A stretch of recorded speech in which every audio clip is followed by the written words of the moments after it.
കൂട്ടുകാരെ ഇതാ നോക്കൂ, ഇതാണ് കടലിലെ എന്താടാ കുഞ്ഞ കൂട്ടുകാരെ. നമ്മളിപ്പോൾ ഉള്ളത് മാൽപ്പ ബീച്ചിലാണ്. ഇത്ര നേരം കുഞ്ഞനും ഞാനും കൂടെ പെറുക്കിയ സാധനങ്ങളാണ് ഇതൊക്കെ. ഇത് വെല്ലം ജീവനുള്ളവയാണ്, നിങ്ങൾ കാണുന്നുണ്ടല്ലോ. കുറേ നേരത്തെ പരിശ്രമത്തിന് ശേഷം നമ്മൾക്കൊരു ജീവനുള്ള ഞണ്ടിനെ കിട്ടി. എൻ്റെ കാല് മാന്തി അത് കുഞ്ഞിനെ കടിച്ചു.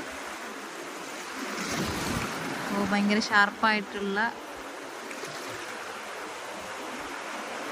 കണ്ടു കൊമ്പുകളാണ് അതിൻ്റേത്.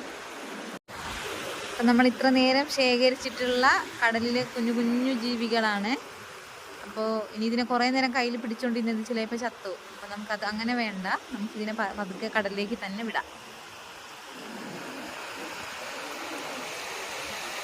ഇത് പവിഴപ്പുറ്റിൻ്റെ ഒരു കുഞ്ഞു ഭാഗമാണ്.